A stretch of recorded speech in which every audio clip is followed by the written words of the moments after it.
Can you please unmute yourself?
Honorable members, ladies and gentlemen, and also members from the Department of Police Oversight and Community Safety.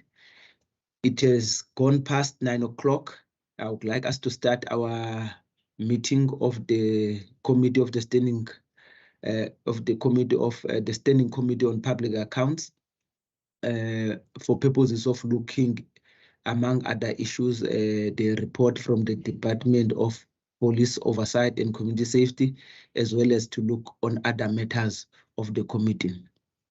Before we may start, can I get an indication of members who are present in the meeting?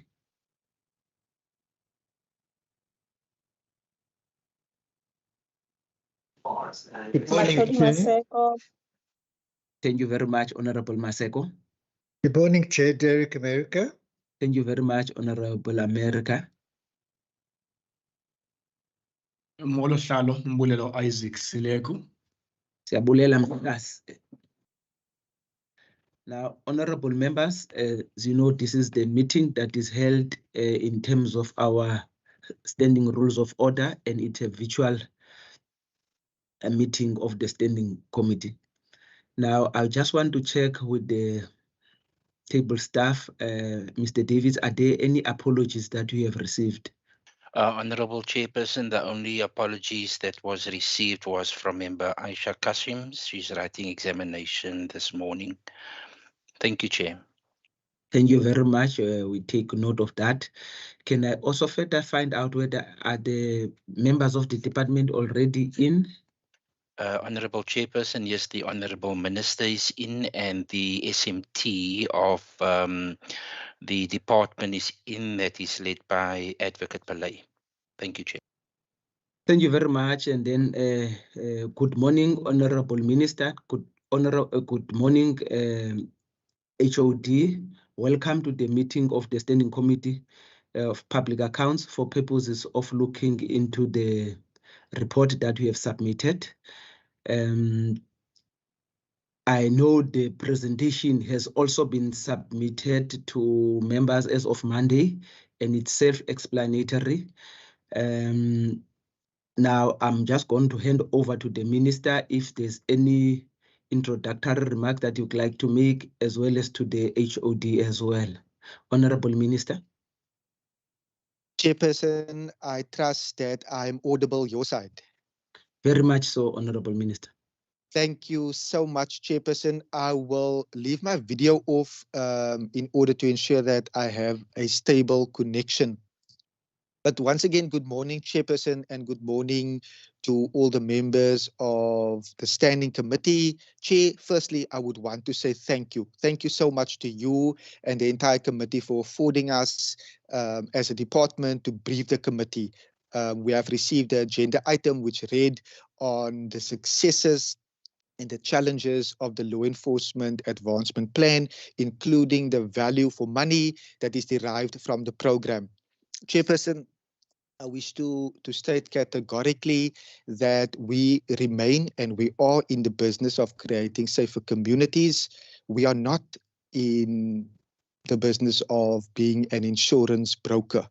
As such, I would never want to place a monetary amount or value to a person's life. But furthermore, Chairperson, we have given extensive input into the integrated crime and violence prevention strategy, which was adopted by the National Cabinet in 2022. And the integrated violence and prevention strategy speaks directly to the Western Cape Safety Plan as well, which was adopted in 2019. Chairperson, we have also received numerous requests from provincial departments across our country, namely KZN, Eastern Cape, Gauteng, and Limpopo, wanting to visit our province for an exchange program to learn from our experience, to learn from our best practices and our programs towards community safety. So, Chairperson, I am delighted that we are able to present and engage the committee in this particular way. But it would be remiss of me, Chairperson, not to mention that the Western Cape is no longer the home to the murder capital of South Africa. I want to repeat that again, that the Western Cape is no longer the home to the murder capital of South Africa. And to quote the former station commander of Nyanga, which was the murder capital of our country for a number of years, when he said in 2021, the LEAP deployment, and I quote, he said, they have helped us to work together. Of course, they have increased the boots on the ground, and something that we really appreciate. We have seen arrest and recovering of firearms that would have been used for the murders and robberies. He goes on to say, Chairperson, so it's a good thing that we work with LEAP. Now they understand because they were well orientated and we created a very good team with LEAP. They have also helped us to have, they have also helped and have introduced, what he says, they have helped us and we have introduced them to the community of this. Chairperson, am I still audible? Very much so. So sorry. He goes on to quote, I don't want to get the station commander's quote incorrect. He goes on to say, it's a good thing that we work with him. They have understood because we work very well together and they are well orientated. He also says that they have been introduced to the community and the community has showed that appreciation. He goes on to say, and I'm going to close soon, Chairperson. He says, I think we need this kind of cooperation between the police, between the City of Cape Town, between the provincial government, through the deployment of LEAP officers to continue. This can only strengthen so that we can all enjoy the successes and live in safer communities. That particular station commander is now a general and he is serving in the Eastern Cape. But Chairperson, this presentation will showcase that we are on the right track, Chairperson. It will also showcase that we still have a whole lot of work to do and we have our work cut out for ourselves. But I want to assure members of this committee that we will continue to work tirelessly to ensure that safer communities are created. Chairperson, each illegal firearm, for example, that is retrieved, I see that as a success, as that particular firearm could have been, on average, been used to murder 12 to 14 other people. Its lives saved. Each drug bust, Chairperson, is a success because it works towards dismantling organized crime, which is directly linked to the selling of drugs. So, Chairperson, this presentation will also show where our LEAP officers are deployed and to confirm LEAP is a deliberate and direct approach based on data and evidence. So they are in all of our murder hotspots. So I look forward, Chairperson, to any questions, but equally important, Chairperson, especially knowing the caliber of this committee, I look forward to input around policy directives about standard operating procedures, any input with regards to financial management, if this committee can please take us into confidence and provide those insights and inputs for us to take under consideration, because we would want to work with this committee towards creating safer communities for our residents. But once again, Chairperson and committee members, thank you. I'm joined by the SMT team and between Advocate Belay, which will lead the presentation, and then David Kutsia, our CD, together with our CD, Lindy Govender, will deal with the presentation, and we will then take questions or as per your direction thereafter. Maar weer eens baie dankie, Chairperson. Thank you very much, Honorable Minister. With those opening remarks, Honorable Minister, I'm going to hand over then to the HOD and to whoever might be making a presentation. And then also safe to say, as I said, that we have received the presentation as of Monday, and I hope that all the members had an opportunity to familiarize themselves with it, and therefore without just going through detail by details on it, you can just talk through it so that we can have, if there's a need to interact with it, there can be enough time to actually interact with it. HOD. Thank you very much, Chairperson. So good morning, Chairperson and honorable members. While I wait for the presentation to be flighted, I would also like to make some opening remarks. We are pleased to be able to present to SCOPA this morning. Today is also a testament of how far we've come as the three spheres of government. The hard work and dedication and commitment has paid off. Today, we also launch our evidence-based policing training, which will be undertaken by a multidisciplinary team made up of the SAPS, the City of Cape Town, and the Western Cape government. We are making history as this has not been done anywhere else in the country. The team will undertake training and then there will be on-the-ground implementation of evidence-based policing in Mitchell's Plain, which has jointly been chosen as the pilot site. We will definitely be sharing our results with the committee, but then also with our counterparts in other provinces as well. Chairperson, I'm just waiting for the presentation to be flighted.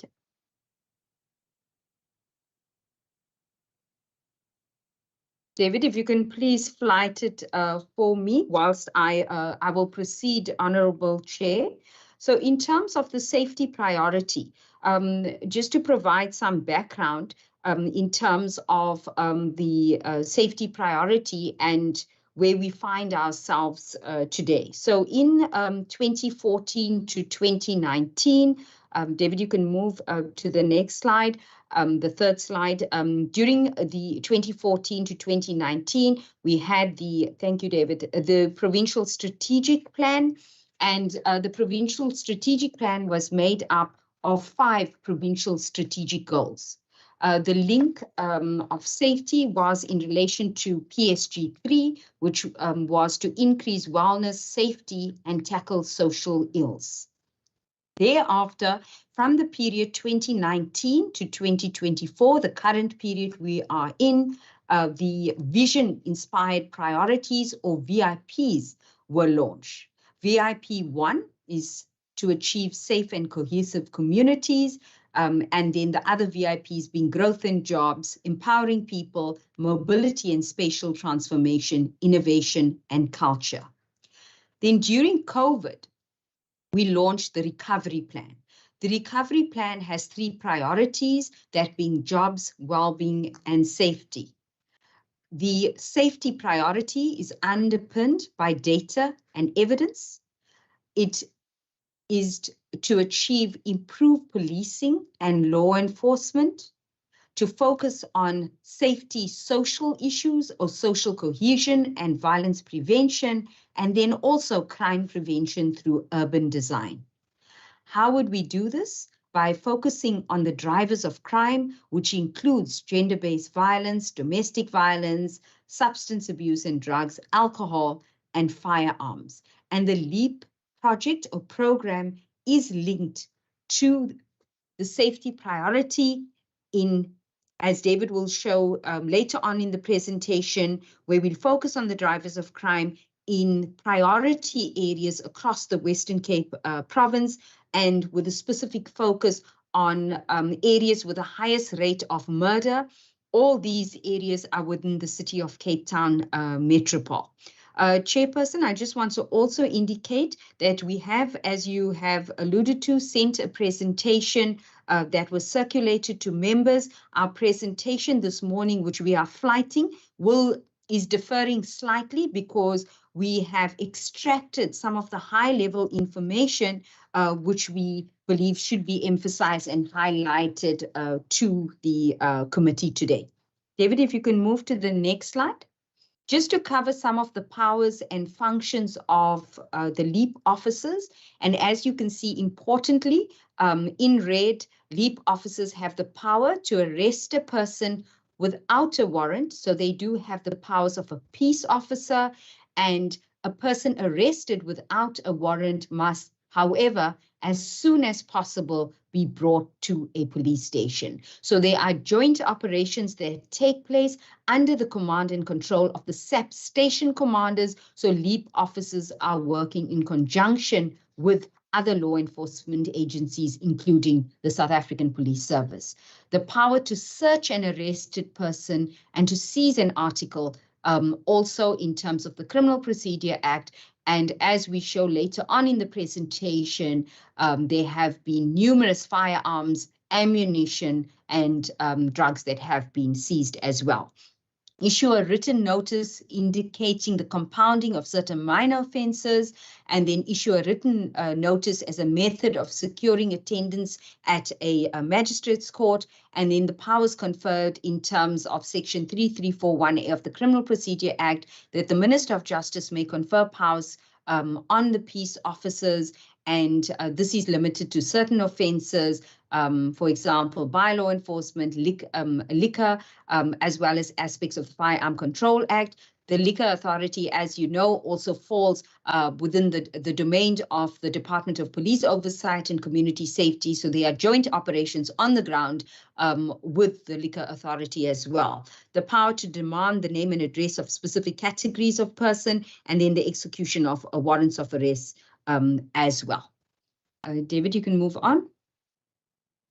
In terms of the scope of the department role in LEAP deployments, this just gives you background. We do have a transfer payment agreement with the City of Cape Town, and we do fund the City of Cape Town. The City of Cape Town does submit a business plan to the department. It's a business plan that we need to agree to, and there's close monitoring by the department, which you will see later on in the presentation, in relation to both operations as well as reporting in terms of budgetary spend as well. Next slide, David. David, you can take over. Thank you.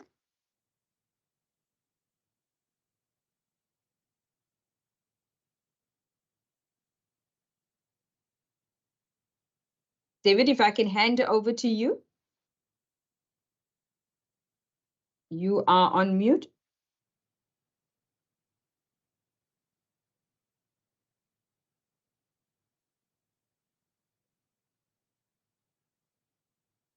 Chair, I'm not sure if David can hear me, but I can continue until he unmutes himself. So just in terms of our data-led and evidence-based approach and deployments, and as I alluded to, the evidence-based policing training and model is being launched today.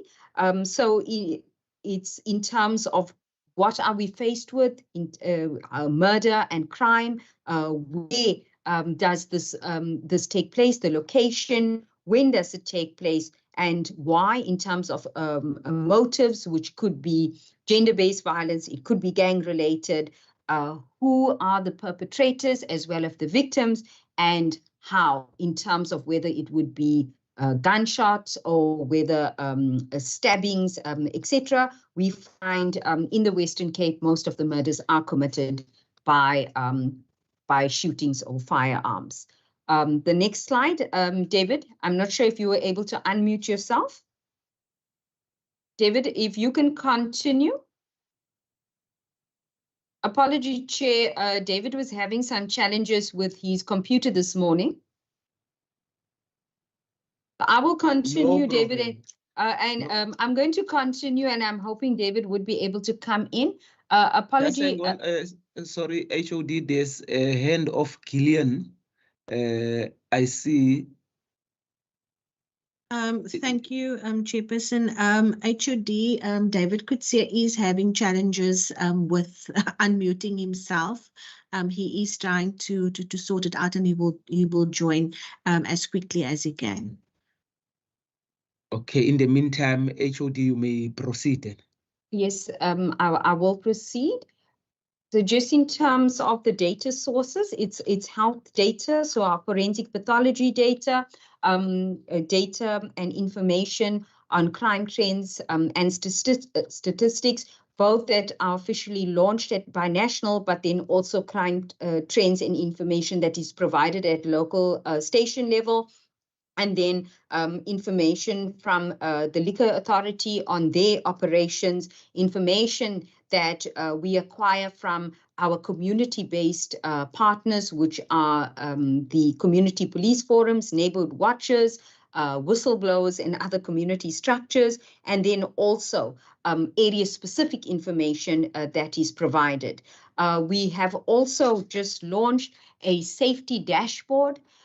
So the dashboard has two aspects to it. There's a public-facing dashboard, and that is derived from information from the Department of Health and their Hector system, but then also a law enforcement dashboard, which we are reflecting areas where there's crimes, the arrests that have been made, where confiscations are happening, etc., in terms of LEAP operations on the ground together with the SAP. So we're very proud of this achievement, that this dashboard is in place, and we would then be able to draw information from this dashboard, which will inform our operations going forward to ensure maximum impact.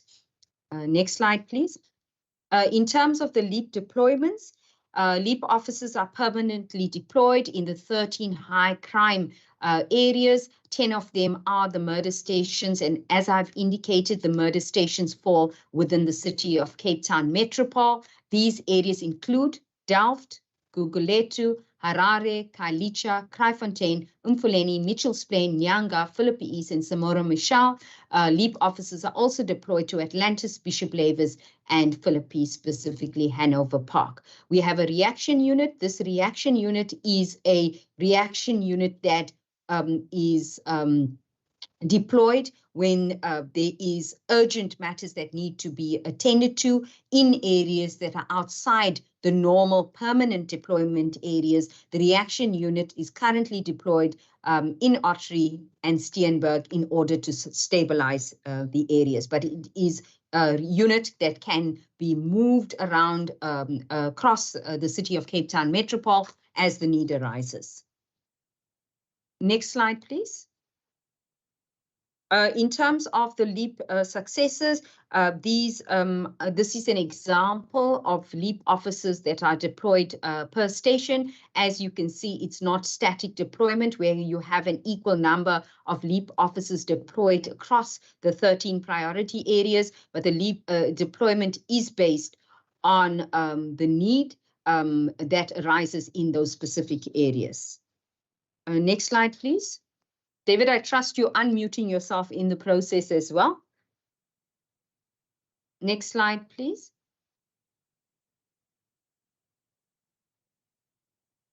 Okay, in terms of LEAP members and the deployment began in April 2020, where 500 officers were deployed. And then in May 2023, there's been a total of 1,235 LEAP members, which is made up of 999 officers on the ground, 152 commanders, and 134 operational support staff members. There are LEAP officers that are currently in training, and it is an ongoing process, and some LEAP officers are awaiting their appointment letters from the SAPs. We have a close working relationship with SAPs in that regard. Previously, there were some challenges, but now this is being prioritized by the SAPs. And whilst the officers are waiting their appointment documentations, they are deployed at malls, schools, and wards in the priority areas or murder stations across the city of Cape Town metropole. So they supplement and complement the operations that are already taking place in those areas. You can move on, David. In terms of LEAP value, there has been a total of 428 murders that were recorded in Q4.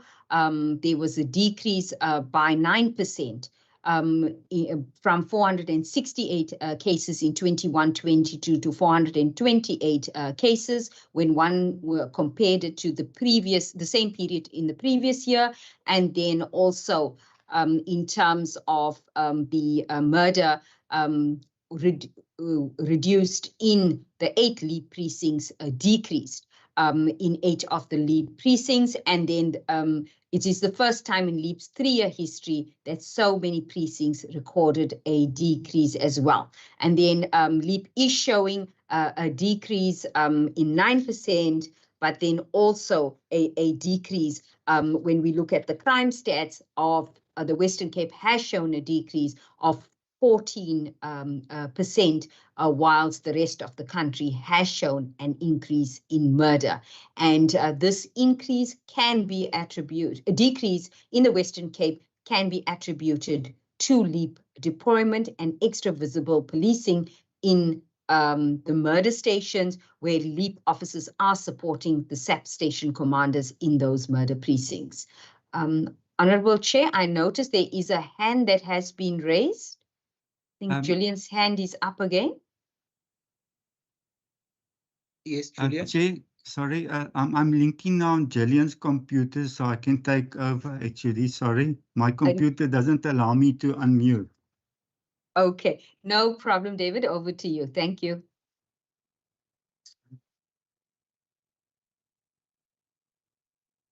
Okay, so with part of the LEAP successes, until we started way back in 2020, there's been 1,183 dangerous weapons seized.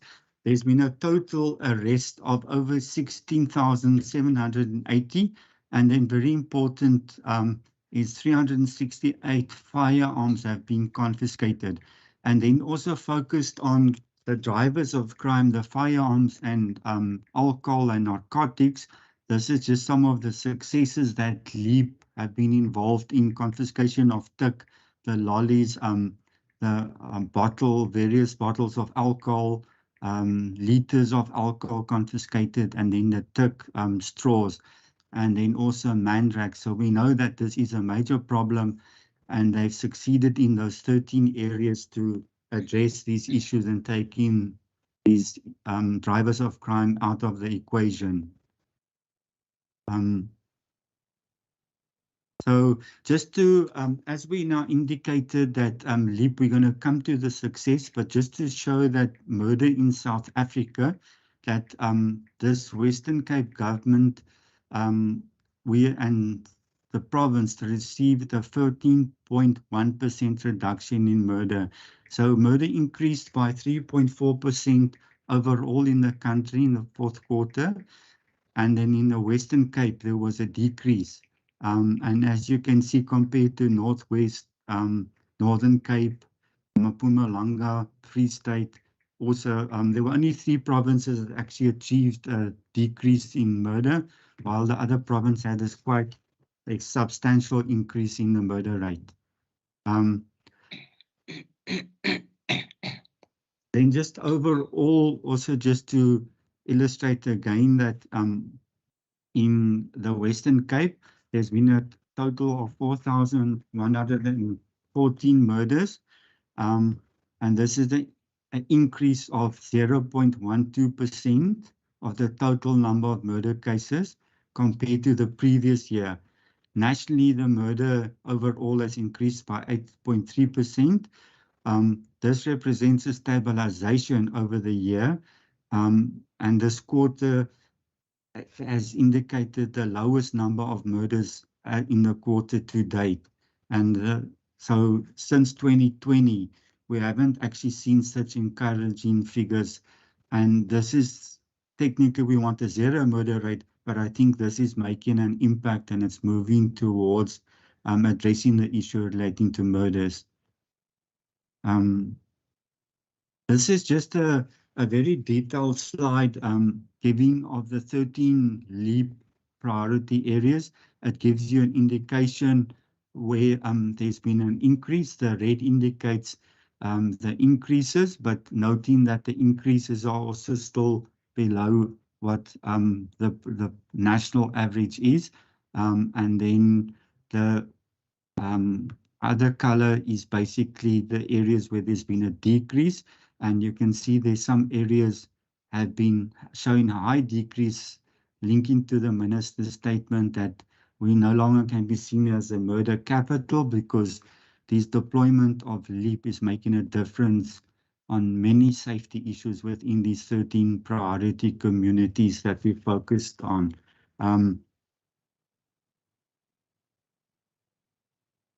This is just a percentage graph, also just showing all 13 areas from Delft, and then what the percentage increase or decrease is in the area. And then we're noting that also that the LEAP areas have shown an increase of 3.28%. It's slightly higher than the provincial average, but it's very much lower than the 8.3%.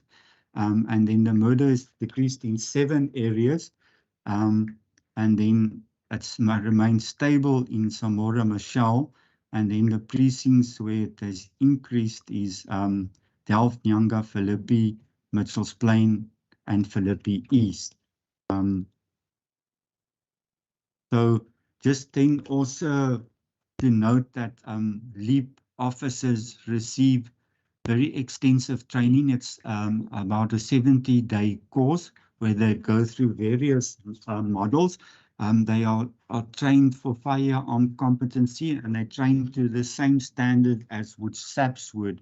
So what we've now done with this is also just to show that after the training, we do go out and we review how they function in the field, and then based on the assessments on their functionality, we then also undertake actions to address deficiencies.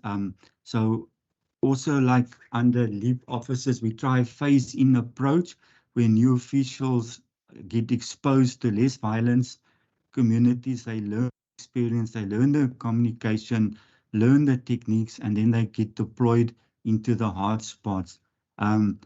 The training process is a partnership with City of Cape Town, and as we find in our evaluations, we need to amend the modules of training, then that would be taken up with Cape Town, and then we will address those specific. Something like statement taking was a previous issue, and we have then addressed that and made sure that the officers are able and capable to do proper statement taking. Communication skills and around mediation and dealing with our communities in a dignified manner is also something we look at, and we also then make sure that our LEAP officers are capable of then dealing in the proper manner. As you saw, the powers that they have, I think it's also people and communication and treating communities with dignity is also very important, and we make sure that they are competent in that. Also, what we do as LEAP operate in these high-risk areas, they're also trained to be able to deal as a first responder. Although they're more tactically inclined, we also enable them to deal with some basic first aid responses in high-risk areas. Okay, yeah. So,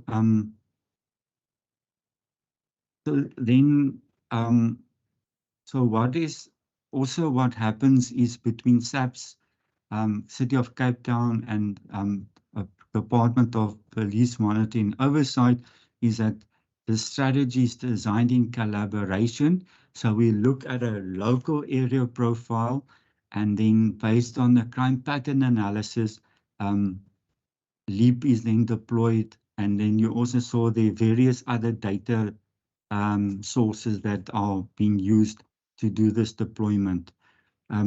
We realize that communication is critical, so there are regular engagements on the lead tags with SAPs, LEAP commanders, and Department of POCs, so we can actually then deal with these communication and command issues.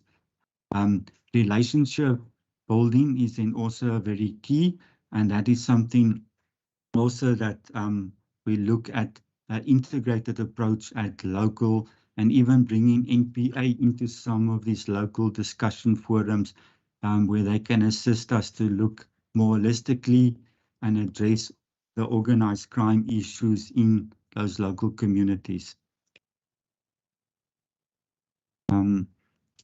Okay, there is so basically deployment in these areas is on a 24/7 basis, and SAPS and LEAP have integrated objectives, and they work together to achieve these objectives, and we regularly report then on the successes.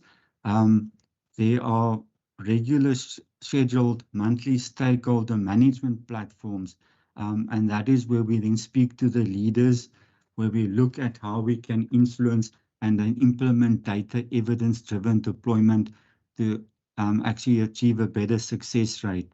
We may also make use of the Ombudsman, where information is disseminated and shared, and where you would then look at like an oversight role. And then there's also continuous engagement to look at factors that can cause blockages in this between LEAP, SAPS, and POCs. And so it's also very focused on problem solving.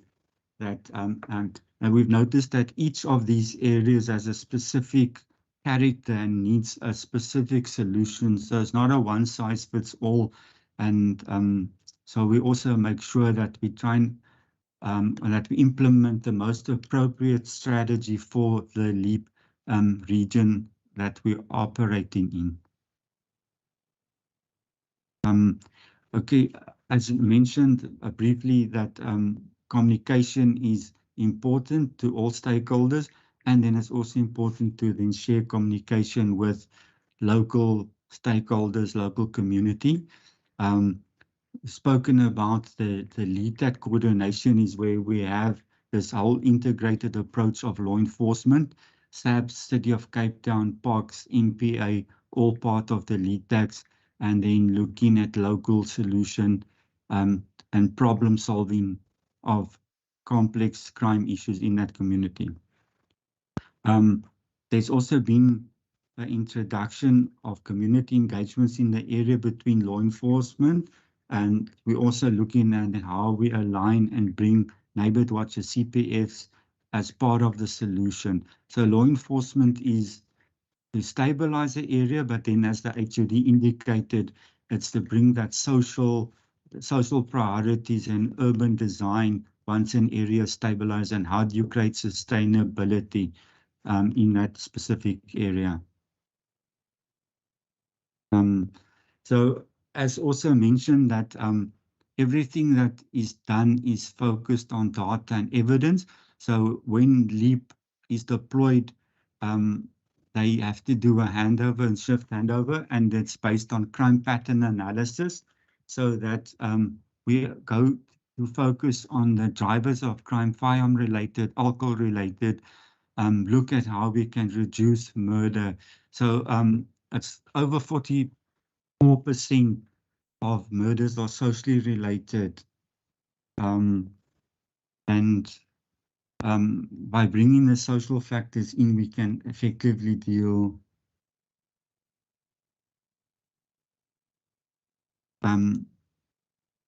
Okay, thank you. And then I'll hand over to Lindy, which will do the funding. Good morning, Chairperson and members. I will take you through the next few slides.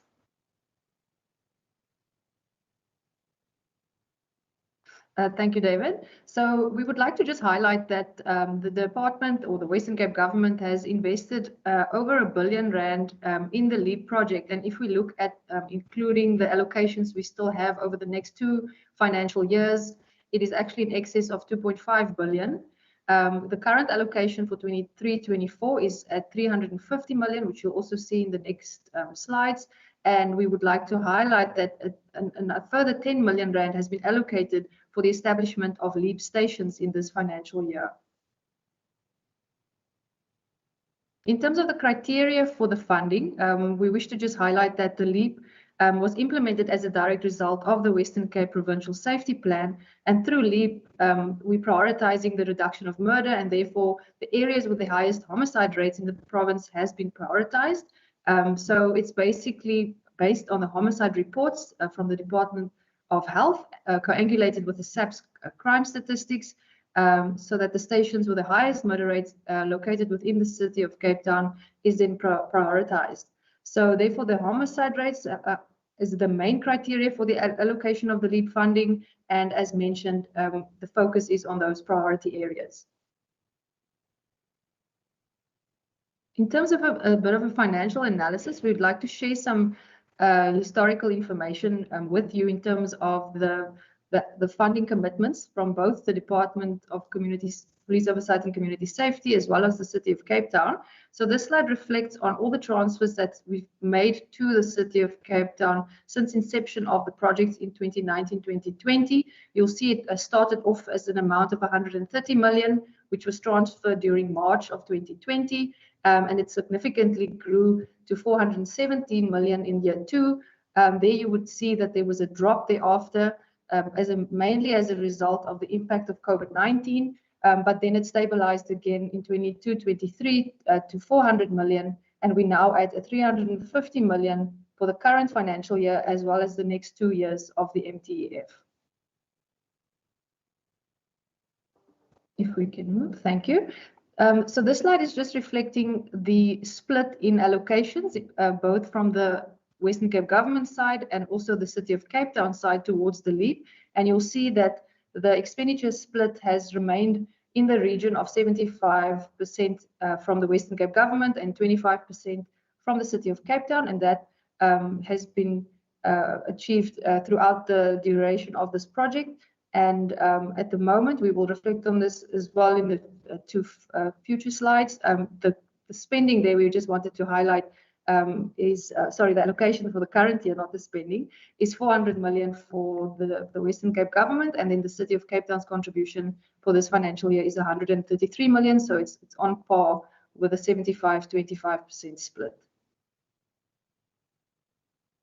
In terms of the spending of contributions, we would just like to reflect on the spending of both the contributions from the city side and from the Western Cape government side. So this slide reflects on the Western Cape government portion of contributions, and then the spend for each of the financial years on the slide. So you'll see since inception, there has been some years where there's been underspending recorded, mainly 2020-21 due to the impact of COVID-19.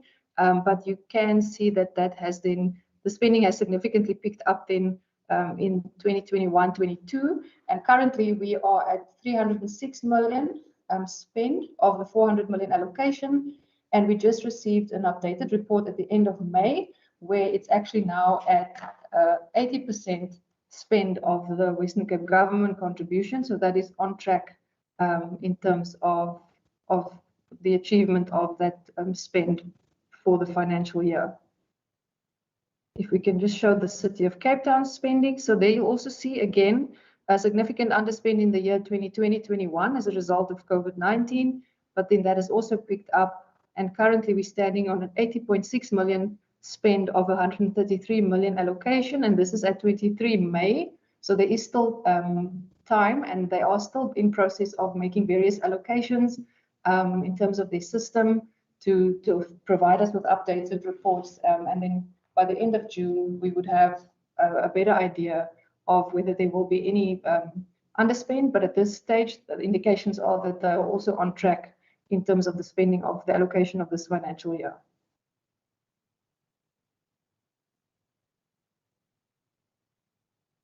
In terms of the challenges, since inception of the project, there was various challenges that was faced, being a new project.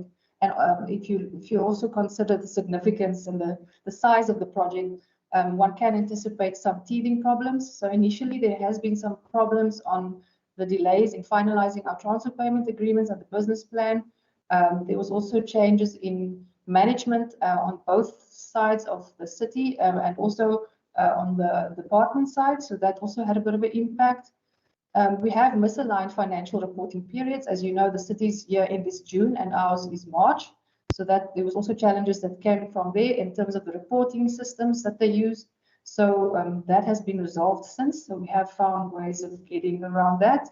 The main impact has been COVID-19. So that definitely impacted on the ability of the city to do their recruitment, but also to provide training and then also procurement. So service providers was also affected by COVID-19. As mentioned, the procurement of uniforms, vehicles, firearms and other equipment, as well as the facility renovations was severely impacted. And there's initially been delays in also recruiting of permanent staff that provided training and support. But I can say that through the strengthening of the governance structures that's been put in place since, these structures closely monitor spending. They closely look at any risks that might come up, and they put measures in place to mitigate those. So I think that's the challenges has really been dealt with as it comes up, and we believe that it is being mitigated and managed sufficiently so that it limits the impact on both spending but also on the operations of LEAP. Thank you so much. I'll hand back to HOD. Thank you very much, Lindy and David, Honorable Chair and members. That is our presentation for this morning, and we will field any questions. Thank you very much, HOD, and once again, thank you very much to the Minister. Thank you very much also to your team for such a very comprehensive presentation. I would just want to check from our honorable members whether are there any questions of point of clarity that you would like to have, if I may have an indication.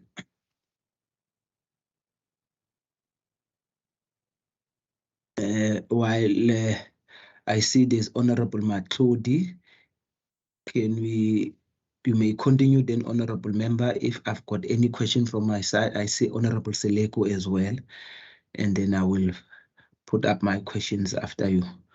In that order, Honorable Members. Thank you very much, Chair, and again from the department and Minister, thank you for the very high-level presentation. I don't have a lot of questions, Chair. I just want to find out maybe, firstly, if we can have that slide, let me check from my laptop, the last slide of that talked about the transfer payment agreement, that there was a delay because of the business plan. I want to find out the reason behind that, because in my mind, I'm telling myself that when you allocate a certain amount is based on the idea that you already have. I'm trying to break it down to myself so that I can understand and you can hear me to get an answer to my question in helping me. So I tend to believe there is a business plan. That is why you commit a certain amount. Now, if you say there is a delay of the transfer because of the business plan, what is the rationale of allocated certain amount if the business plan is not there yet? And I think this is for a specific reason that I'm interested to hear. And another thing is, if I can find out from the department, I mean, there is an ecosystem. And when you mention your successes, I tend to believe that one way or another, or the challenges, you look at the ecosystem of, you can have about the 16,780 arrested, but where do those people end up? Are you not having a challenge of them being put back because of the system? I mean, you are not in the side of the judiciary. So I want to find out the engagement with the judiciary, as you see, or as we read in the newspapers, the repeat offenders that you'll find that they've been arrested, but they are out one way or another. So that is one of the challenges that we are seeing, I think. And how do you now try to make sure that you see value in what you do put into the system of trying to assist with crime? The third one, it will be the drug busts that are happening. Is those figures in the metro only, or it includes also in the whole province? And if it includes your numbers, or the data is also including in the rural areas? It's a weird question, but maybe it will make sense after. Where were those drugs going to? Were they coming to the city? The transporting was coming to the city, or was going out of the city? And I'm asking this because in the rural areas also we have challenges that I would love to see if maybe the province will also invest in the rurals, especially on the drugs. We do have a school that I visited in Porterville that the kids are jumping the fence to go and buy weed next to the school, the drugs that the teachers, they now act as security patrolling the fences. So the drugs are going outside of the city, or with the successes that you can't do, you see that now they are not, you have sort of closed the boundaries of those drugs getting out, so that you can have another strategy to, or invest in the rurals to fight the drugs that are being sold in the rural areas. I think for now, Chair, that I will take 3, but I still have another questions. Or do you want me to ask all of them now? No, I think Honorable Masego, just ask at once your question. Maybe they will all might be answered, all of them. If we may just do that. Okay, thank you very much. Another one, if I can ask about the policy changes that I mean we would like to see in the province. Is there an epithet from the department? How do you, and I know it might be a little bit, Chair, if I'm out of order, you can call me to the order, but I want to hear, is there any policy changes that the department would maybe suggest to us as legislators that maybe you see that we can be able to empower you for the success of the department in making sure of fighting the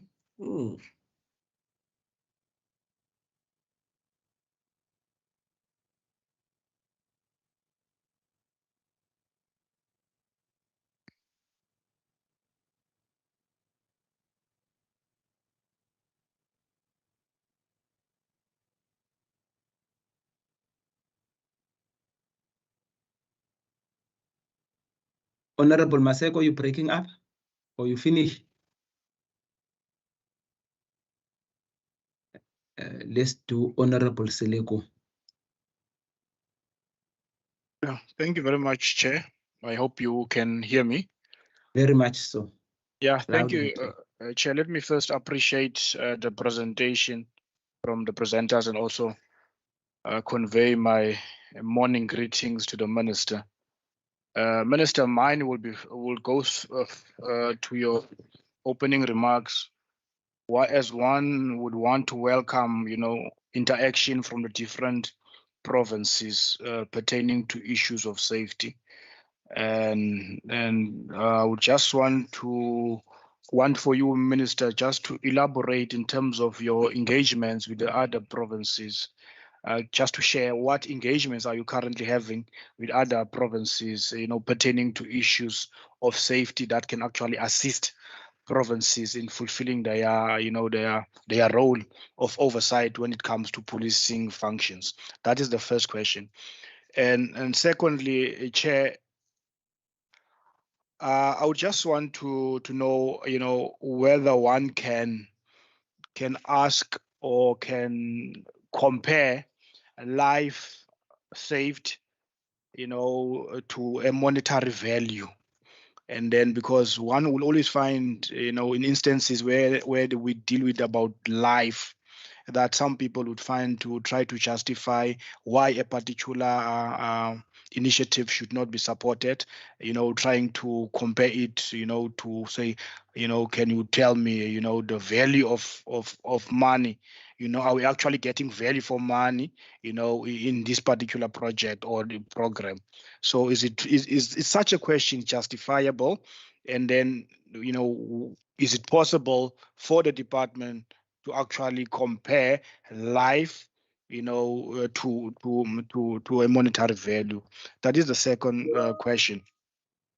And the third question, Chair, is also in terms of discipline, amongst the LEAP officers, because we have been used, we are used towards, excuse the pun, to scope and donor when it comes to police services. Can the HOD just elaborate with us in terms of challenges when it comes to conduct from the LEAP officers? Is there any challenges of such? If there is, how are they actually dealing with it to make sure that they are there to serve? I think those are the first three, Chair. If there is any, I will follow up. Thank you very much.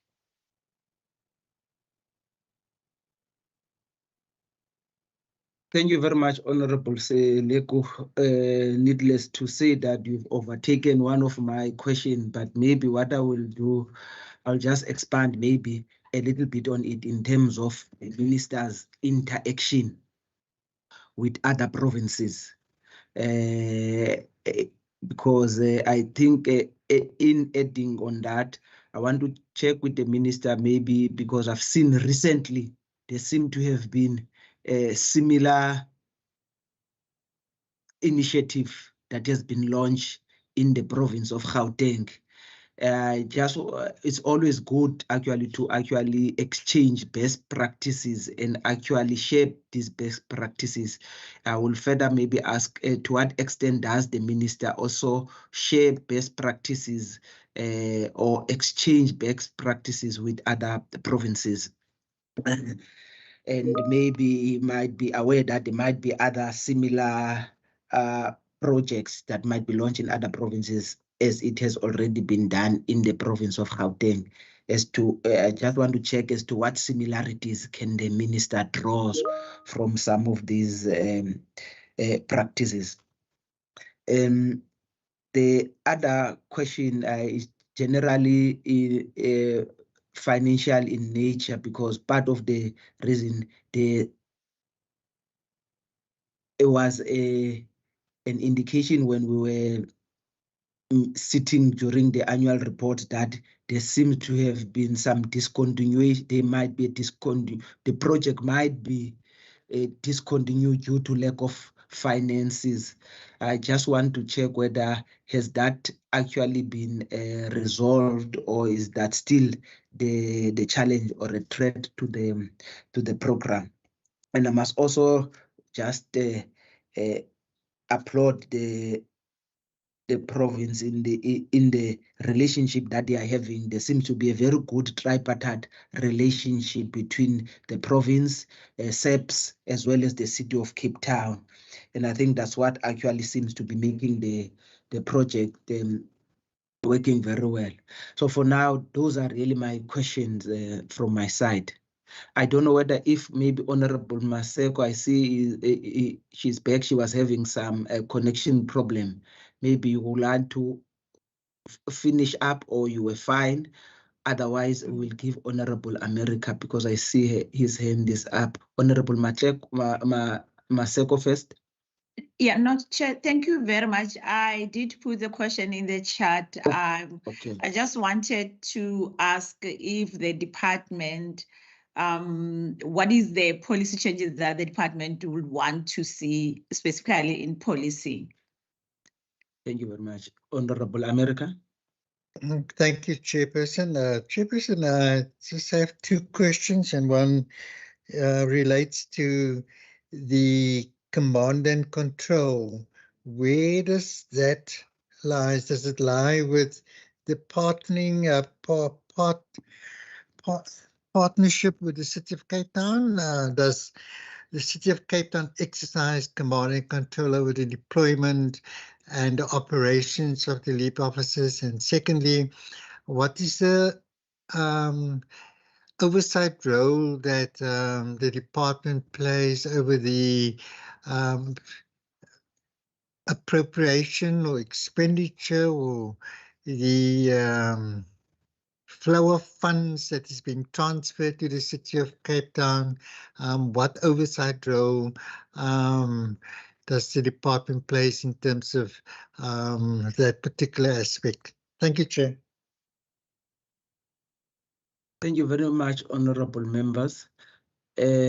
I'm going to hand over back to the department and the minister. Chairperson, thank you so much. Between myself and HOD and potentially Lindy, we will navigate the input and the questions based on the questions that were asked. I'm already very confident that the committee is already contributing value to this particular program. Chairperson, I want to state again that I have no doubt that we are making great strides, and we continue to monitor spend in terms of this particular program. Lindy will revert to the specifics with regards to the delays in terms of the business plan, but I need to state for the record that this particular program and the presentation dates back to its inception, and those delays and those challenges that we have experienced and have listed have been dealt with, but I will let Lindy come in and provide some of the specifics in that regard. But Chairperson, when we discussed this particular presentation, we were very clear that we were wanting to take Scopa into our full confidence, so that Scopa can actually see to land such a program since 2019 has had challenges, but there were so many learnings that we are taking out of it in moving forward, and we are obviously then having now be in a position to better plan moving forward, but also make sure that some of these best practices can now be shared with other provinces, and I will touch on that particular question as well. The question, Chairperson, with regards to the drug bust. This particular presentation was very specific with regards to the successes of the LEAP program. Hence, those drug busts are only in the City of Cape Town where our LEAP officers are deployed.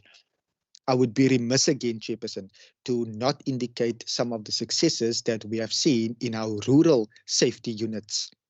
Many of the committee members will be aware that actually the biggest drug bust for this particular financial year was due to the cooperation of our rural safety unit in the Swartland area and the South African Police Service.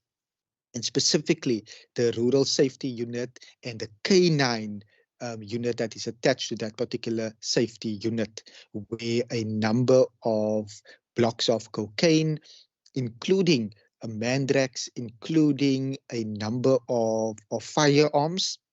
And HOD, I'm not wanting to get the number incorrect, but I believe it was over 20 firearms that was also sniffed out, and that's in our rural areas. So we also provide funding in terms of the rural safety units, and we have it in the Swartland area because we have identified, and the crime stats have identified a drug route on that particular N7 and the West Coast area. and there has been amazing successes in that regard. We would be happy to in the near future to report and to be interrogated on our rural safety initiatives here in Scope as well. But we also have one in the Overstrand, which looks at abalone poaching, which looks at the transportation of illegal firearms, but also of drugs, because those industries is closely linked to organized crime. And like I've indicated in my opening remarks, we are wanting to dismantle organized crime. We are wanting to make sure that those criminals are actually behind bars, and we make their life as uncomfortable as possible by making sure that they are arrested and they are tracked. So the question specifically is that the drug bust and the successes is in the city of Cape Town, but we do amazing work and continue to do work in our rural areas as well with regards to the amount of illegal known drug houses, but also the drug bust that happens outside of the city of Cape Town. And Overstrand and Swartland is key examples in that regard. Chairperson, with regards to policy changes, we are on record, Chairperson. We have written to the National Minister, we have written to the Commissioner, the Premier has also written to the President in this regard. We firmly believe that in terms of national policy and policing powers, that in terms of the Constitution, but also the current policies in place, that powers can be devolved to a provincial government. We are continuing in that manner to engage constructively, Chairperson. And that constructive nature is landing during our MINMEC meetings. Some of the questions came that was posed now was also linked to our engagements with other provinces. I can confirm that myself and the HOD during our MINMEC engagements, and since my appointment, I've not missed any MINMEC meeting for the South African Police Service. And we are active participants in that particular forum. There we relay some of our concerns, some of our challenges, but also some of the successes. We are delighted, Chairperson, that we have been able to foster genuine working relationships with SAPS here in the Western Cape, but also in other provinces, wanting to make sure that we ultimately create safer communities. I can also say that a huge part of input, if we look at the CPF funding, we have now received confirmation that SAPS Legal at the national level, together with the Civilian Secretariat, has already established a working group to look at the CPF funding model and how that can be rolled out. So we are consistently making input, policy directives and changes that we see could ultimately work for the benefit of our residents, and not only here in the Western Cape, but across our country. Another question, Chairperson, was asked with regards to the monetary value, attaching a monetary value. I want to echo again, as per my opening remarks, that I would never, and I would be at pains, Chairperson, to put a monetary value to a person's life. We are in the business of community safety and creating safer communities, because we know if we look at the last quarter and the crime stats, there was 143 people less murdered in our province, hence the 14.1% reduction. But that 143 people represent families, they represent communities, and we know that whenever there is a person that is murdered, it creates such a lot of fear and trauma in communities. So I would be at pains to ever want to say that there is a value attached to it. But I think the data is very clear.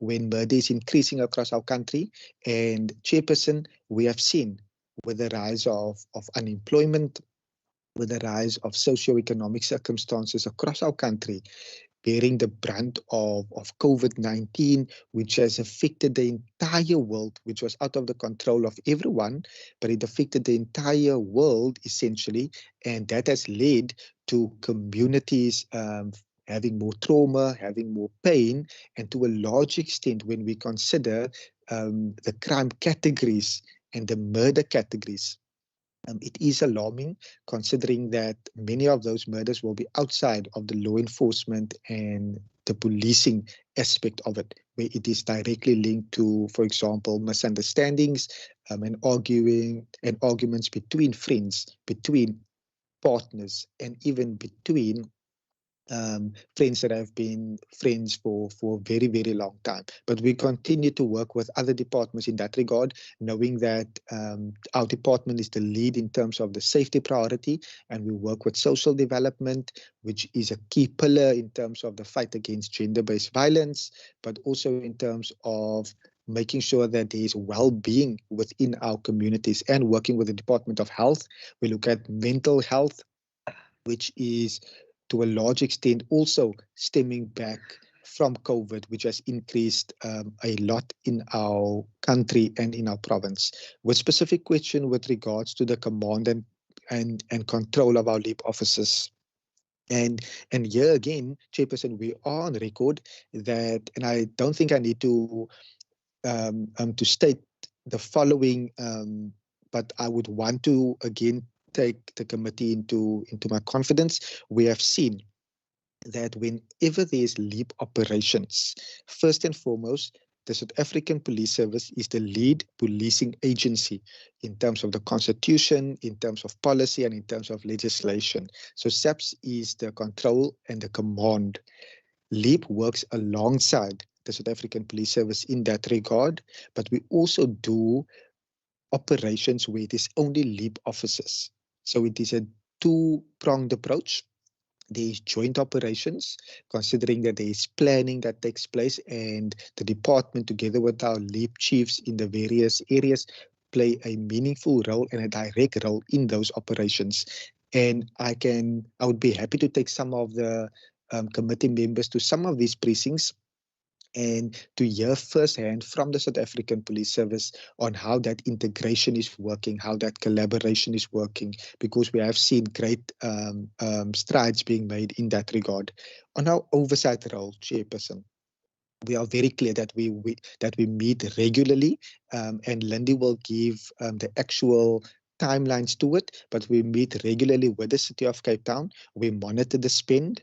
The underspending that was allocated in the year 2021 was also directly attributed as a result of COVID, when training of LEAP officers could not take place. But we have made up in that regard to make sure that the training colleges and by the City of Cape Town, that we will be able to get the boots on the ground, so that we can actually see a meaningful difference. But I must say, Chairperson, I welcome the input and the questions and the manner in which this engagement has flown this morning. If I wasn't clear on anything, I would be able to. If there's any person after the HOD and Lindy has answered, we will be able to take another round of questions and input, so that we can ultimately do justice to this particular time that you have so graciously allocated to us this morning. But HOD, I see you, and if Lindy can potentially come in with some of the financial questions. Thank you very much, Minister, and thank you, Honourable Chair and members, for the questions. I am going to provide some feedback and a response and some input in terms of some of them, and then I'm going to hand over to the Chief Directors, David Coetzee and Lindy Govender, to also add. So just in relation to the delay in finalizing the transfer payment agreement in the business plan, as Minister has already mentioned, some of the challenges that we faced are historical challenges, and we did want to be open and honest with Scopa to indicate what are the challenges that we have experienced since inception of the LEAP project. As you must know that this project, or the magnitude of this project, it was the first time that this was undertaken by both the Western Cape government and the City of Cape Town. So the Premier did mention this when he took up office in 2019, but then the hard work started after his inaugural speech as Premier, where both the City of Cape Town as well as the department well, we were community oversight then, had to come together, the officials, and then outline how we were going to deliver on this joint mandate. Considering the amount of money that was also involved, we wanted to ensure that we were going to be diligent, but then also do this in a cost-effective manner and ensure that we comply with all the financial prescripts as well. So it did take some delay in us getting this off the ground. The other issues were in relation to CapEx expenditure, which were in the main once-off expenditure where we had to set up the infrastructure, if I can say, to run this project. So it's just not about having these boots on the ground, but you need to ensure the firearms were kept safe, etc. And we had to make provision for the city to be able to put this in place so that we deployed responsibly at the end of the day. And then there were issues during COVID. As you know, during certain levels of COVID, the in-person training could not take place. So the training was put on hold. And then also procurement came to, in certain areas, especially with the vehicles, it was severely impacted and came to somewhat of a standstill because the city could not continue with the procurement on vehicles during that COVID times due to the constraints nationally as well. So that was some of the challenges that we faced in the past. I do believe now we are operating more like a well-oiled machine. We know what is expected from both parties, the city and ourselves, but then also it does involve evolving over time. We would like to see, for example, the LEAP evaluation being built in to the funding agreement so that we're measuring impact. We are engaging with the Department of Mobility to roll out equipment and apps, handheld devices that we'd like to see the LEAP officers carry so that deployment is from your home, that you do not have to travel and spend 2 hours in a day to collect your firearm, that you know what your program for the day is. We are able to track you to ensure that the deployment is happening in the areas where it is going to have the most impact to keep our community safer. So that evolving and conversations and discussions and engagement also at times delays finalization, but at the end of the day, it is towards a good end in what we want to achieve as a collective. In terms of policy changes, I'd just like to add, this is something that we are challenged with nationally. It's the oversight over law enforcement. We have considered in terms of our Western Cape Community Safety Act. National has looked at the IPID Act.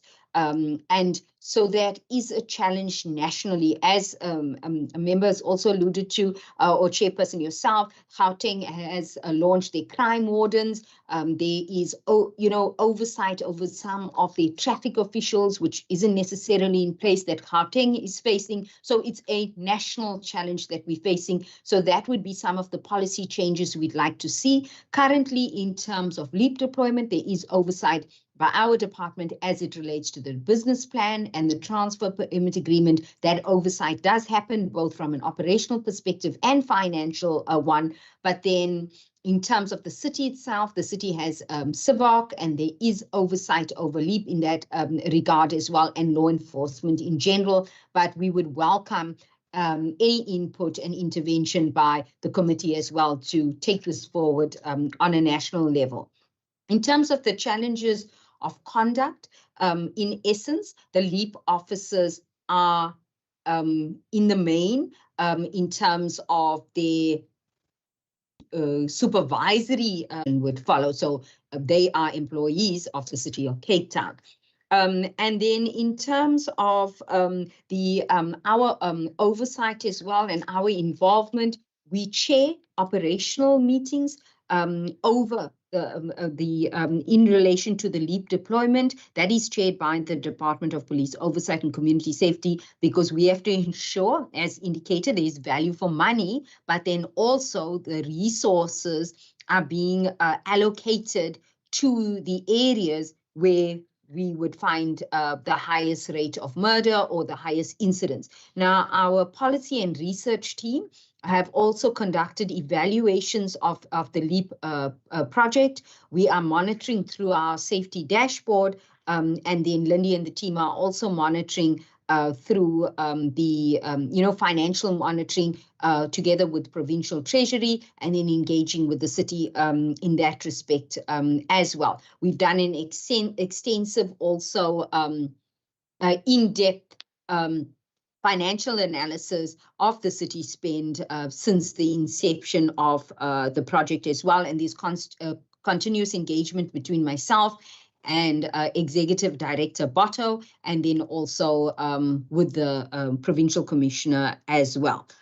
So we have oversight both on the operational level and the financial level as well.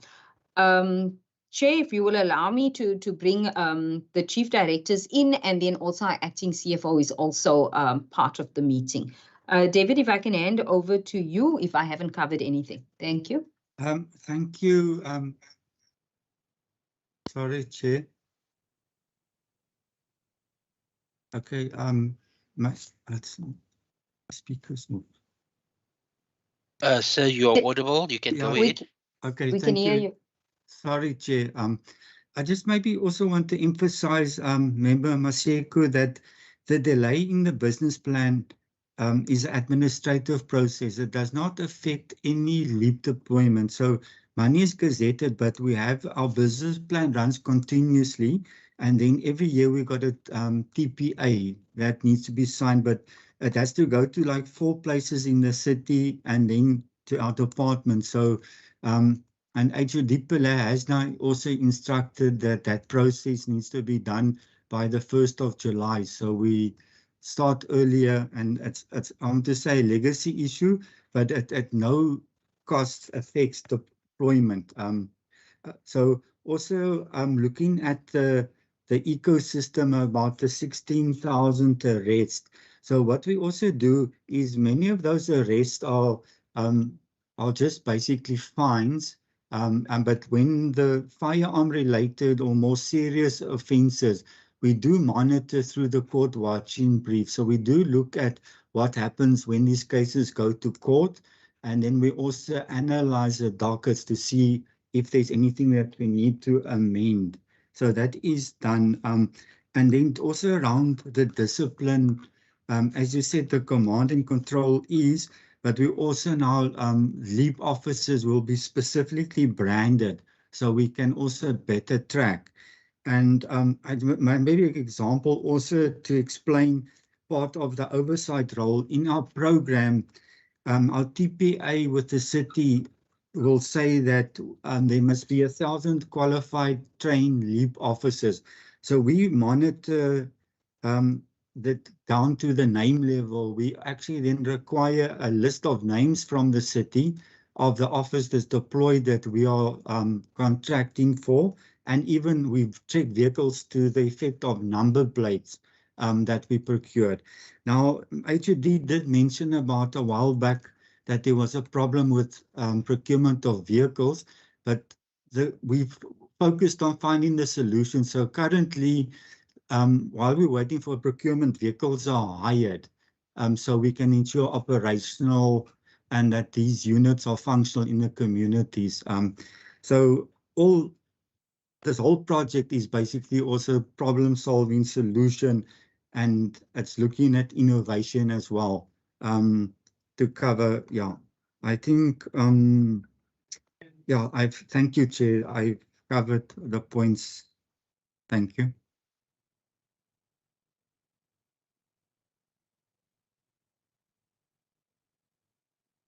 Thank you, David. Lindy, do you want to add anything? Thank you. Through you, Chairperson. I think actually yourself and David has covered the 2 points. And just in terms of the oversight, we can also confirm that in our annual performance plan, we have specific performance indicators relating to the oversight function that we have. And very important that we've built very good relations with the colleagues in the City of Cape Town, which obviously makes it so much easier to do this oversight in terms of monthly financial meetings as well as operational meetings.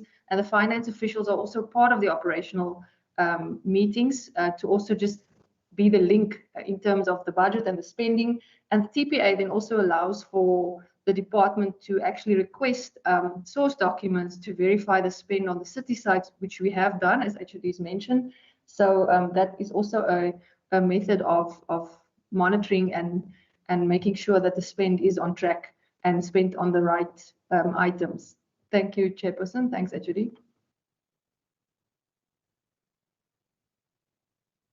Thank you. Thank you, Chair. Okay. Any further questions, honorable members? If there's no further question then from honorable members, I don't know whether did I get the answer. I wanted to check HOD and the minister. Are there no threat of the unavailability of funds which might affect the continuation of the project? Thank you so much, Chairperson, for reminding us of that very, very important question. The presentation highlighted that for the outer years, the funding has been allocated. So we have no doubt that between now and the next 2 years, it is in the outer fundings.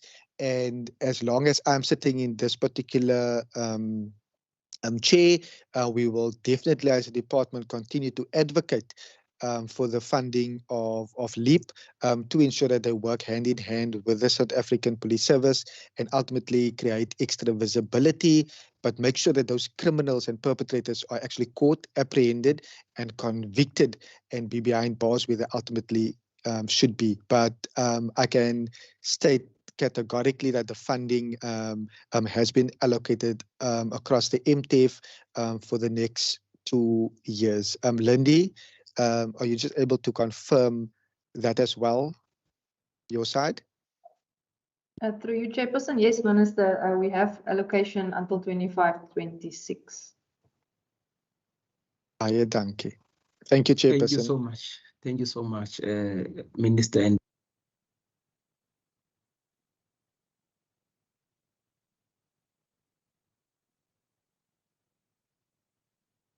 Chair, you're on mute again, Chair.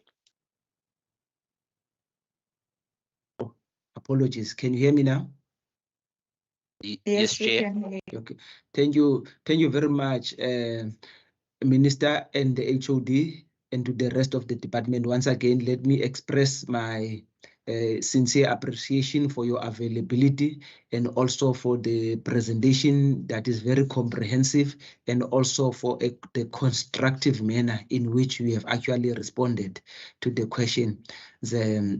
Thank you very much for that. On behalf of the committee, I would like to express my sincere appreciation for your availability. Thank you very much, Honorable Minister. Thank you so much, and may you have an amazing day forward and keep warm.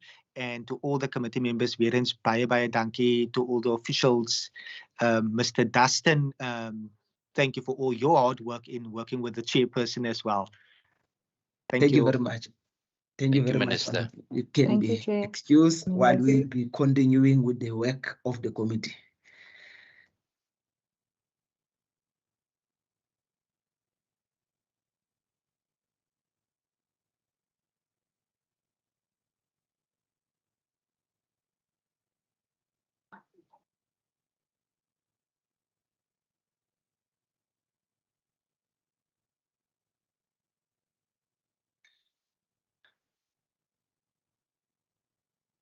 Are we going for coffee, Chair? No. I think I wanted to check if everybody was supposed to the out is already out in terms of the yes. department? Yes, Chair, Yes. everyone is out, Chairperson.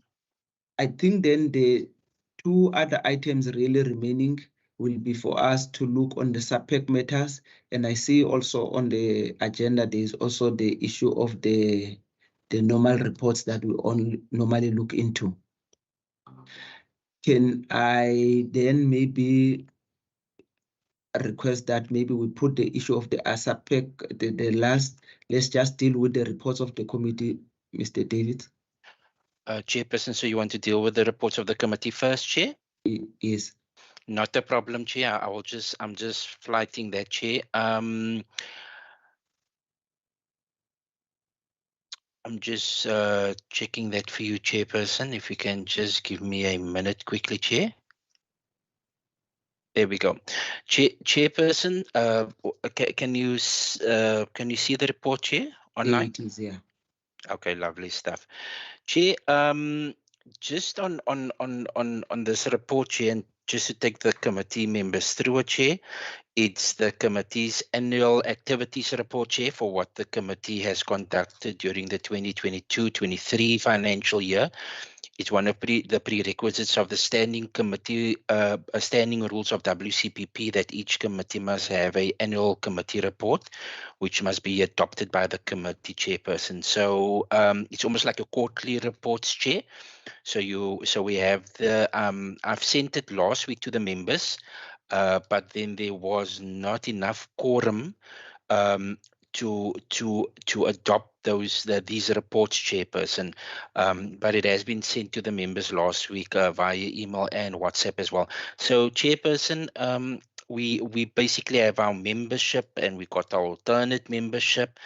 Like we always say in Standing 101, what do we do as a committee? And then just the reporting departments, Chair, up until the 31st of March, which scope oversees all of the departments of the Western Cape government, including the entities under point 3, Chairperson. And we've also put under the newly Atlantis Special Economic Zone Company, Chairperson, because the committee looked at the annual report in October last year under the Department of DDAT, Economic Development and Tourism, Chair, for the committee's activities for the 2022-23 financial year, Chair. That's from the 1st of April last year till the 31st of March this year. The committee had 21 meetings, Chair, and the committee attended 4 workshops or conferences, Chairperson. And that is basically your APAC meetings, etc. That was either virtually or in person, Chairperson. Then, Chairperson, what I've done, Chair, I've taken basically all of the quarterly meetings that we had, Chair, and I put them into each paragraph, Chairperson, just to highlight what the committee has done for the last financial year, Chairperson. Chairperson, also, Chair, we have put in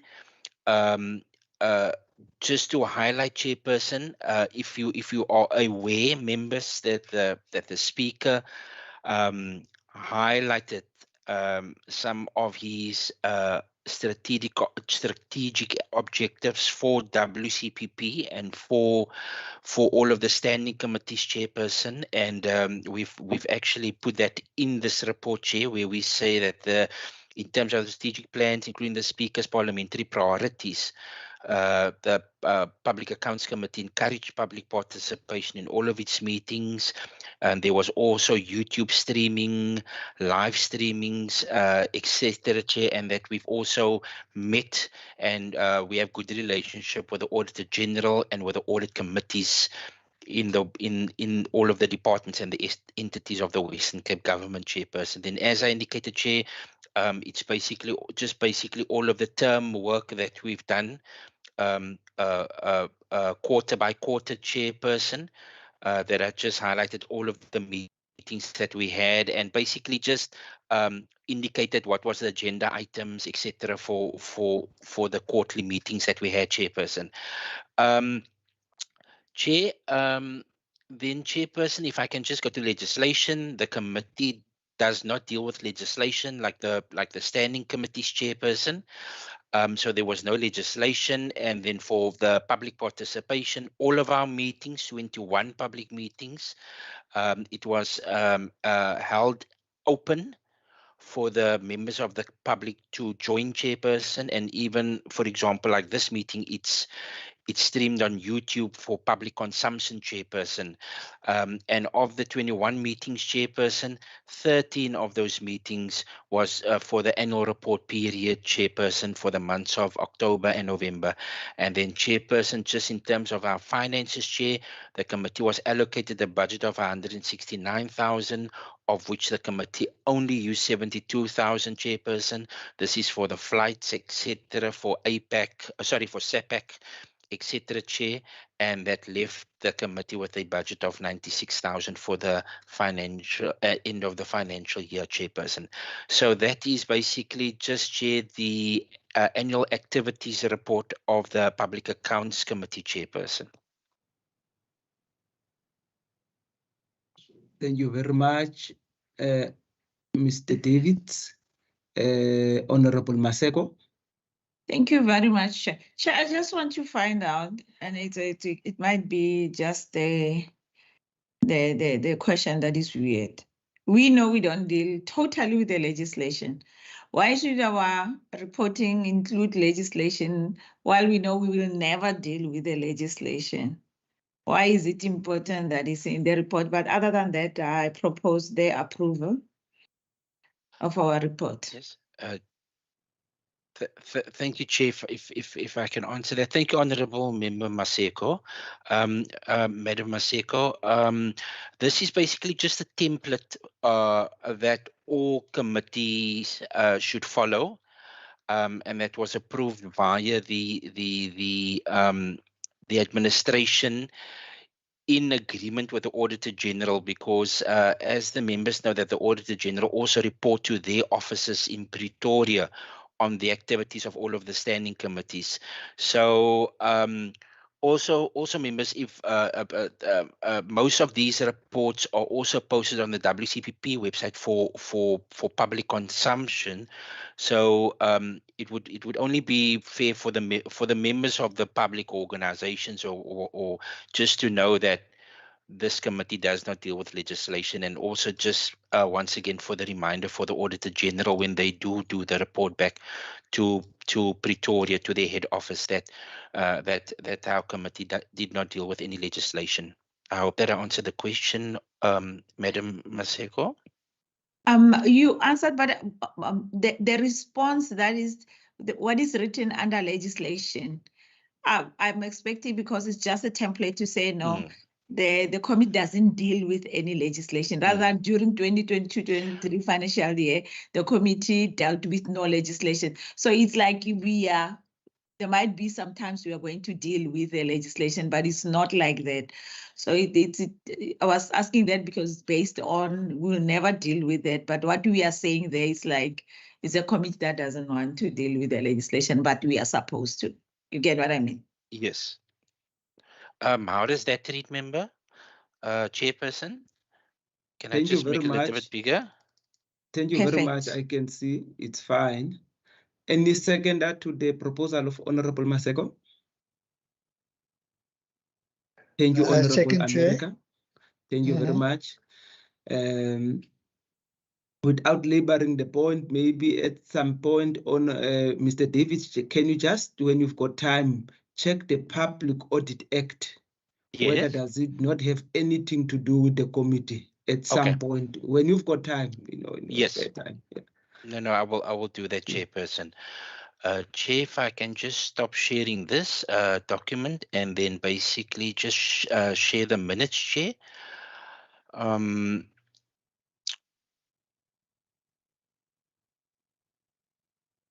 just having a look, Chair. So here we go. Chair, would the committee like to deal in the order of last week, going back to our first meeting for this year, or from the first meeting to last week? Well, is that in terms of the minutes? Yes, in terms of the minutes, Chair. So how many sets of minutes? It's basically just 3 sets of minutes, Chair. Okay, let's deal with them then, maybe from the latest. Okay. There we go, Chairperson. This is the latest minutes, Chair. Chairperson, honourable members. So let me just highlight my screen. Thank you, Chair. Chairperson, this is the minute of last week, Chair, which is the 7th of June. And we have all of our members that were present. It was a virtual meeting. Chairperson, it's just Minister Wenger that provided an apology, as well as the head of Department of Provincial Treasury, Mr. Savage, and then Honourable Kanyile basically did a presentation. I've emailed him yesterday to ask him for the presentation because the members are waiting for it. Sorry, not yesterday, the day on Monday. I'm still waiting for his response, Chair. As soon as he sends it to me, I will forward it to the members, because I was unaware that he was going to prepare a presentation for this meeting, Chair. Then, Chair, we just say that the committee deliberated in the inputs, and then, Chairperson, it was just the Western Cape Education Department, Mr. Eli, them that presented, and then we had the Auditor General, the Audit Committee, and Provincial Treasury that spoke about the state of readiness, and then the componentization of assets. Chairperson, at that time, Chair, just after 4 point, this section, Chair, Honourable Member Maseko indicated that she will have to leave the meeting at 12 o'clock. I did not put that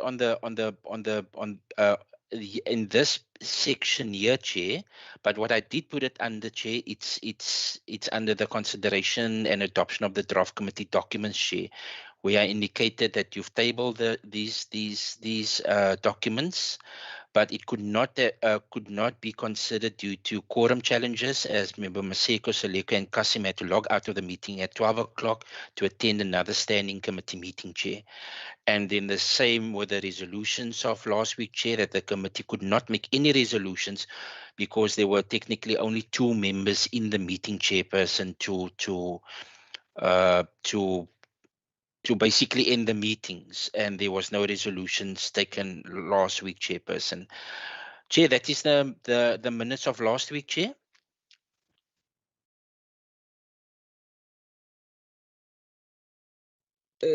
Proposals for the adoption of the minutes. Honourable Honourable America. I second. Thank you very much, honourable members. The next set. Thank you, Chairperson. Let me just share the second last document. Chairperson, this was for the 12th of April, Chair. It was in Committee Room 2. We had all of our members that was in attendance. Member Nkonlo joined virtually. Sorry, Chair. Yes, sir. Chair, we saw the minutes. If maybe you can mention them with the dates and adopt them without going through them, we'll appreciate it. That's very progressive, Honourable Maseko. I got Very you, Chair. good. Very good.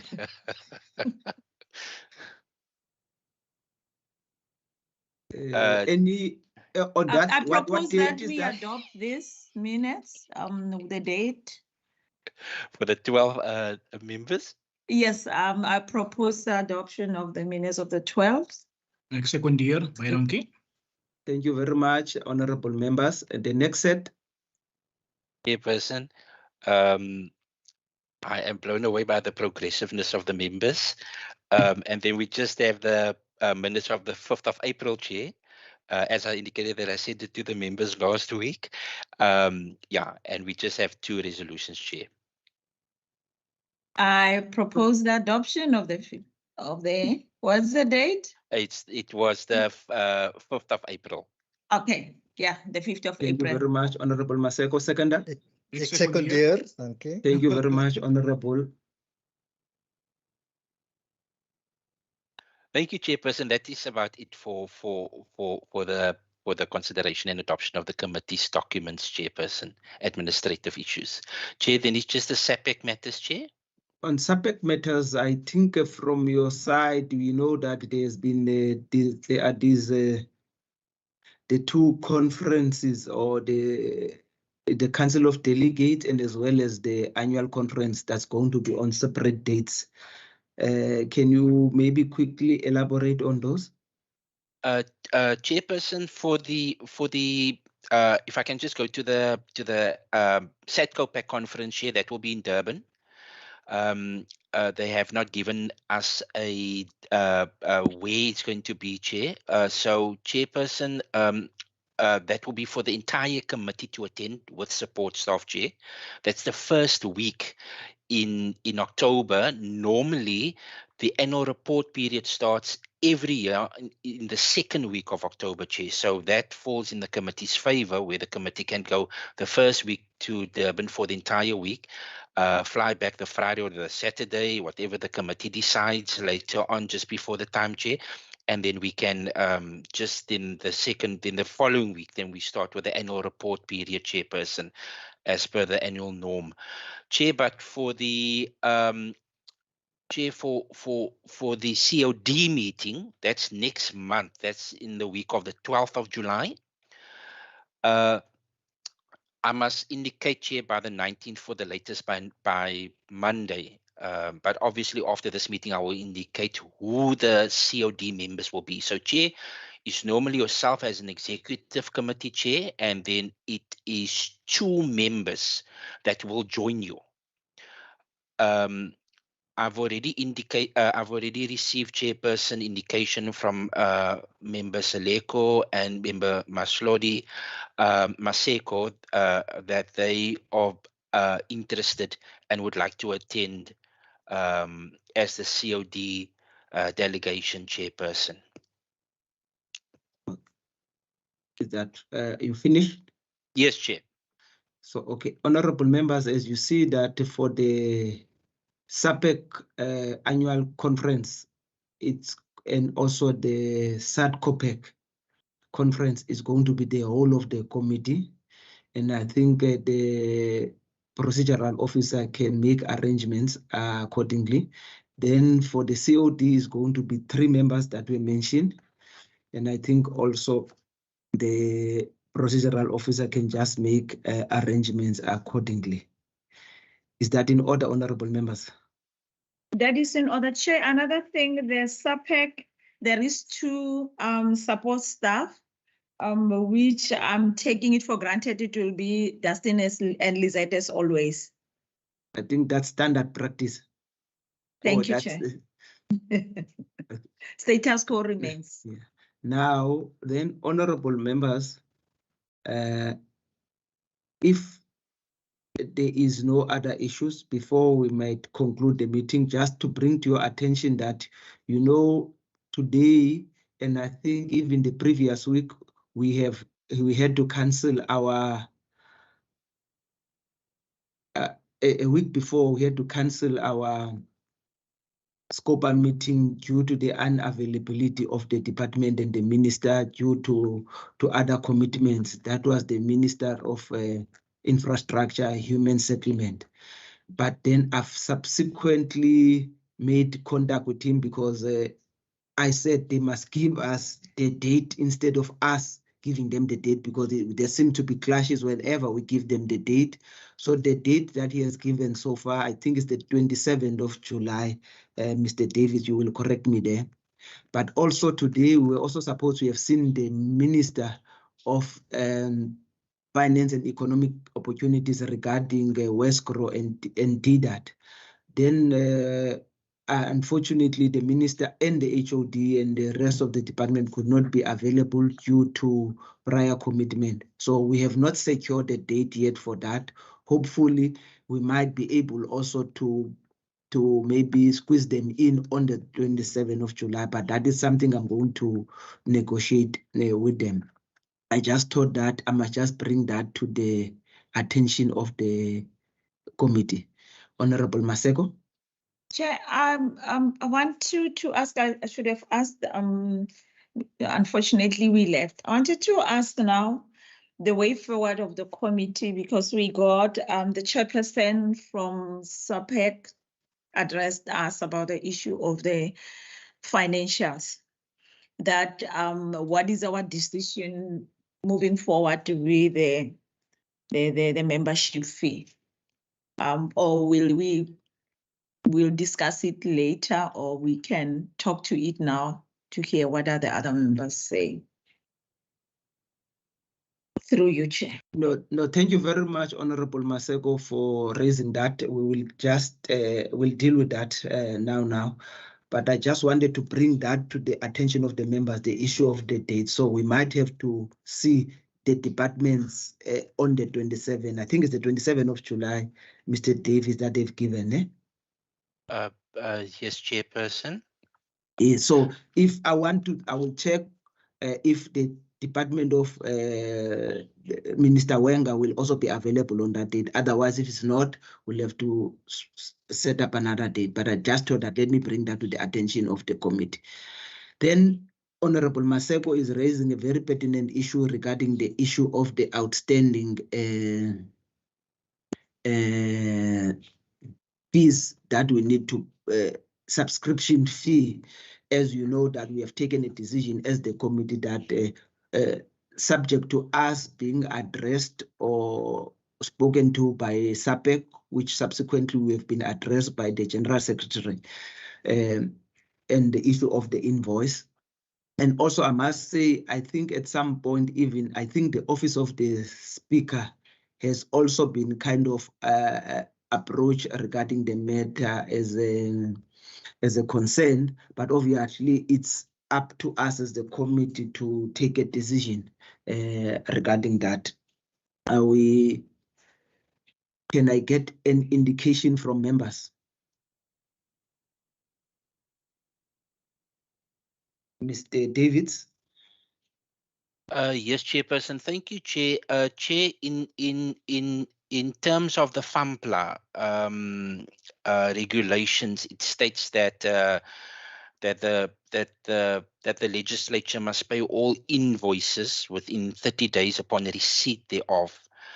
Now, the only exception to that, Chairperson, is if a dispute is raised with the service provider or with an organization. So I have emailed our finance department, the financial manager and the CFO, to indicate to them that the committee has raised the invoice that they've sent us as a dispute, as a query, and they have put it in that specific register, Chairperson, just to cover ourselves and the institution. Otherwise, they have to report.